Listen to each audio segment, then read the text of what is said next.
Bonjour et bienvenue dans votre magazine dionysien. Cette semaine, retour sur le Kalubank Festival, puis à table avec une journée de la gastronomie dans les écoles, et pour finir, zoom sur les restos-parcs du Cœur Vert familial. Sans oublier, en fin d'émission, votre agenda.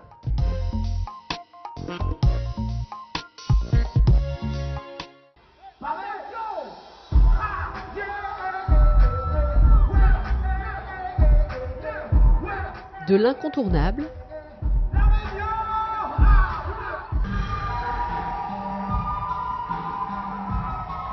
à la découverte. Cette année encore, le Kalubank a fait voyager le public dans le monde de la musique.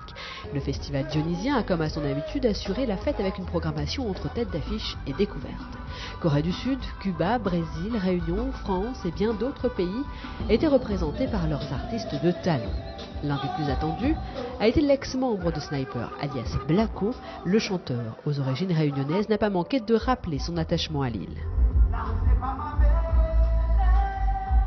Il était vraiment présent et je pense qu'il s'est vraiment ressenti par rapport à son amour vers les Réunionnais.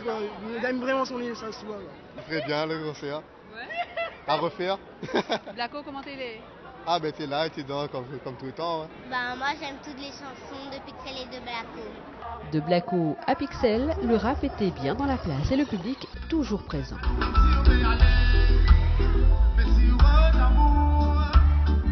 Le Réunionnais connaît le festival, mais côté spectateur, cette année, c'est sur scène qu'il prend place.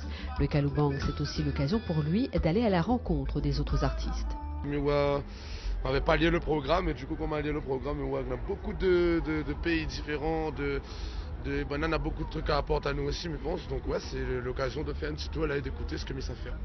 Et ils étaient nombreux à écouter la tonique Dame Blanche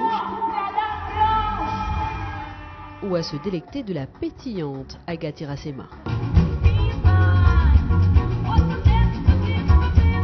Cette franco-brésilienne a su offrir au public toutes les subtilités de sa samba jazzy. J'ai voulu tout simplement partager ce qu'on avait à offrir, partager les émotions qu'il y a dans cette musique, mais c'est pas, on aborde plein de thèmes différents, on chante la vie, on chante l'amour, on chante la joie.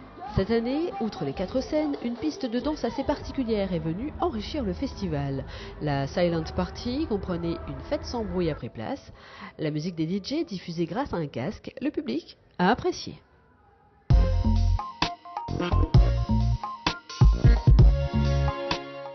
L'heure est au dernier préparatif dans les cuisines de l'école de Ruisseau-Blanc. Aujourd'hui, la fête de la gastronomie s'invite à la table.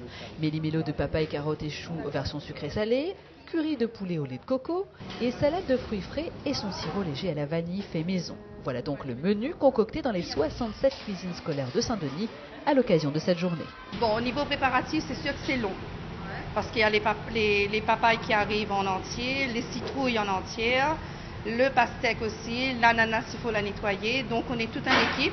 C'est un gros pari parce qu'on est sur des gros volumes à la ville de Saint-Denis. C'est 20 000 repas jour. Rien que pour citer une partie des quantités pour la salade de fruits, la pastèque c'est 1,3 tonne. Des produits de qualité et du terroir qui ont nécessité l'adhésion des fournisseurs et un effort financier de la ville pour proposer le meilleur aux petits. Une manière de les éveiller au goût et a priori, ça marche. J'ai du riz, du pain, un samoussa. C'était très bon, j'ai aimé. Oui, c'était bon, surtout les samoussas. Et ces enfants devraient bénéficier bientôt des retombées de la dernière expérience de leur chef cantinière. Elle a représenté la ville aux côtés de 2 grands chefs meilleurs ouvriers de France lors d'un stage.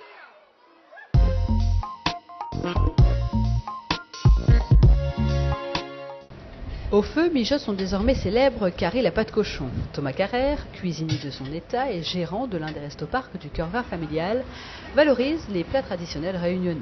Cela fait maintenant 6 mois qu'il a ouvert sa propre affaire dans ce cadre verdoyant. C'était une opportunité pour moi et j'ai vraiment tout fait ce qu'il fallait pour pouvoir l'obtenir. Donc j'ai suivi des formations, j'ai fait pas mal de choses. Donc maintenant que ça aboutit, c'est un rêve pour moi qui prend forme. 3 restos-parcs ont été installés au sein du Cœur Vert familial. L'objectif est de proposer aux familles fréquentant le site la possibilité d'avoir accès à un service de restauration de proximité. Ces restos-parcs sont complémentaires dans leurs offres et ont fait l'objet d'une certaine recherche esthétique afin de les adapter à leur environnement. Au niveau de la médiathèque François Mitterrand, l'architecture est plutôt urbaine. Concernant le jeu d'eau, celui qui est à côté du jeu d'eau, une architecture plus dédiée au bois, et sur le parc de la Trinité, côté arboré, on va dire. Se restaurer, pique-niquer, se détendre, le Cœur Vert familial offre tout cela et bien plus. Il est désormais l'un des lieux privilégiés des familles.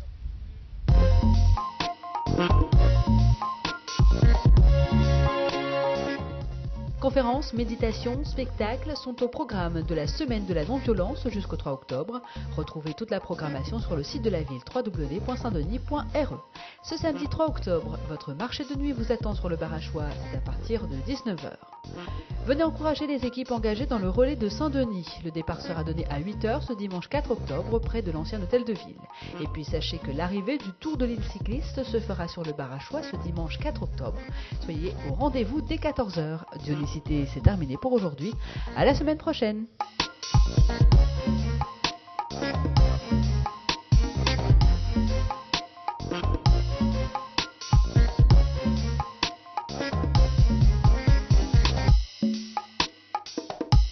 La ville de Saint-Denis vous a présenté Dionysité.